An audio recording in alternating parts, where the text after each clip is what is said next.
it's been a heck of a run for the U.S. dollar. Do you see it moving even higher, or is this it? Hi, good morning. Yes, it has been a very strong run, but it's actually been a run of two parts. Until about the end of March, the dollar strengthened mainly against other developed market peers, places like the euro area, the yen, the UK, where, given that the US was about to start tightening monetary policy more aggressively than these others. Since April and in the early part of May, what you've seen is a slightly different kind of dollar strength, which is much more broad-based, including against a whole range of emerging market currencies.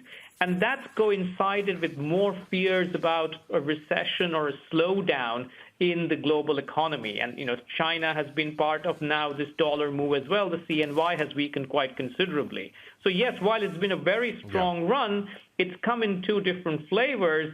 And both of those impulses, the fact that the U.S. is tightening perhaps faster than many of its developed market peers because of domestic inflation issues, but also because the dollar, as you said, is a safe haven asset when things are worrying in the rest of the world, both those forces are now contributing towards dollar strength. Are we going to go to parity 1-to-1 with the euro anytime soon?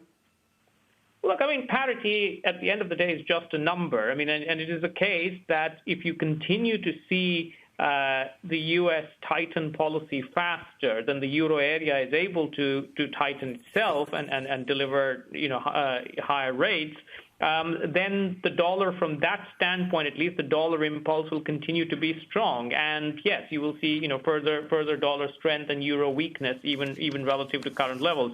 The one place where we do see, much more dollar strength, which is sort of on the periphery of the euro area is the UK in sterling. That's a place where we see, the Bank of England, even last week when the Fed so-called delivered a hike that was perceived as being somewhat dovish by the market, a 50 basis point hike, it still managed to out-deliver the UK, and therefore you're seeing more weakness in sterling. So we're more confident about that. That's the view we like to express, sterling shorts through our trade recommendations.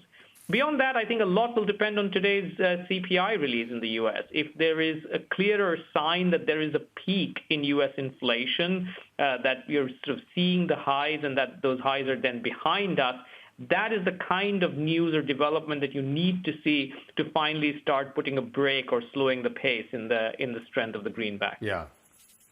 It sounds like you're kind of saying, and I don't want to put words in your mouth, Kamakshia, but that people are just kind of temporarily parking their money in the U.S. dollar and waiting for something maybe better or something else to do with it. Is that fair? I think we are in a very uncertain period. As Chair Powell himself said, there's a kind of narrow path here to a soft landing, one where inflation peaks and starts moving lower, but the economy also avoids a severe downturn in the U.S. and the rest of the world.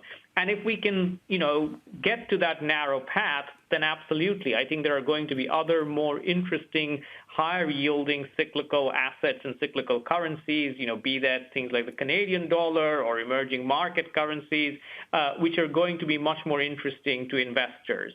But on either side of that narrow path, if the U.S. is going to have to hike much more aggressively because inflation remains a persistent and stubborn problem, or in the process, if it tips the economy over into a much more weaker position, on both sides of that, you have some sort of dollar strength. And so I wouldn't call it temporary, but I do think that when you think about the whole distribution of outcomes possible, there are at least a couple of them that are leading you to dollar strength.